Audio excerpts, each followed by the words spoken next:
పెద్దలు ఈనాటి సమావేశానికి నూతన ఆర్టీసీ బస్సులు లాంచింగ్ చేస్తున్న సందర్భంగా చీఫ్ గెస్ట్గా విచ్చేసిన గౌరవ డిప్యూటీ సీఎం పట్టి విక్రమార్ గారు, గౌరవ మంత్రివర్యులు, ఆయన మంత్రి అయిన కానించి పొద్దున్న లేస్తే ఆర్టీసీ ఎమ్మడే పడ్డాడు మా పొన్నం ప్రభాకర్ అన్న గారు.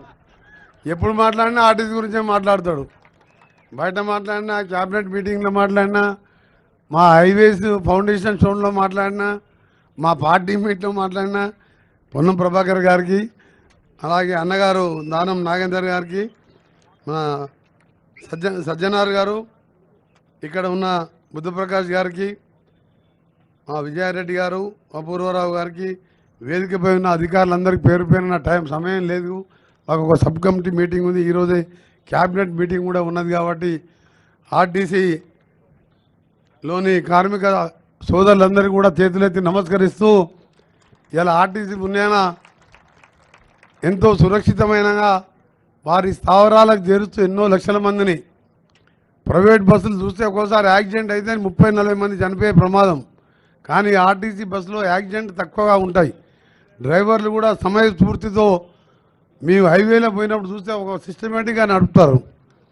అలాంటి టీఎస్ఆర్టీసీ ఈరోజు మా ప్రభుత్వం వచ్చిన తర్వాత బలోపేతం చేస్తూ, ఇంకా మా ఉచితంగా మహిళలకు ఇవ్వడమే కాదు, ఇంకా ఎక్కువ ఆర్టీసీ బస్సెస్ కూడా తీసుకొచ్చి గ్రామాలలో ఇప్పటికి వెళ్ళినప్పుడు బస్సెస్ తీసేది స్కూల్ పిల్లలకి ఇబ్బంది అవుతుందని చెప్పి చాలా ఇబ్బందులు పడుతున్నారు. మరి ఆర్టీసీ మినిస్టర్ గారు పొన్నం ప్రభాకర్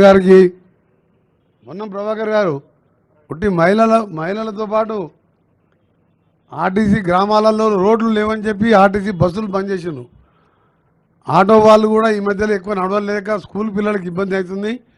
సజ్జనార్ గారు, ఆర్టీసీ మినిస్టర్ గారు, ఇంకా వారి సిబ్బంది కూడా బస్సెస్ పెంచి గ్రామీణ ప్రాంతాలలో రోడ్లు కూడా గత 3 మాసాల్లోనే దాదాపు 1500 కోట్ల రోడ్స్ని మా ఆర్ఎండ్బి డిపార్ట్మెంట్ ద్వారా శాంక్షన్ చేయడం జరిగింది. నిన్ననే సెంట్రల్ రోడ్ ఫండ్ ద్వారా కూడా గడిగడి గారితో ఒక 855 కోట్ల రూరల్ రోడ్స్ కూడా శాంక్షన్ చేయించుకున్నాం. అందుకనే బస్సెస్ కూడా పెంచుకుంటూ ఇంకా ప్రజలకు సేవ చేసి దేశంలోనే మన తెలంగాణ ఆర్టీసీ సంస్థ మంచి పెంచి తీసుకోవాలని, మీ ఆర్టీసీ సంస్థకు సంబంధించిన సమస్యల గురించి మన సీఎం గారు, నేను పొన్నం ప్రభాకర్ గారు పోతుంటే వారు చెప్తారు, మీకే నాతోను కూడా చెప్పించిండు. మీ సమస్యల గురించి, బస్సెస్ గురించి మాట్లాడుతూ మళ్ళీ కార్మికుల గురించి కూడా మాట్లాడుతున్నాడు.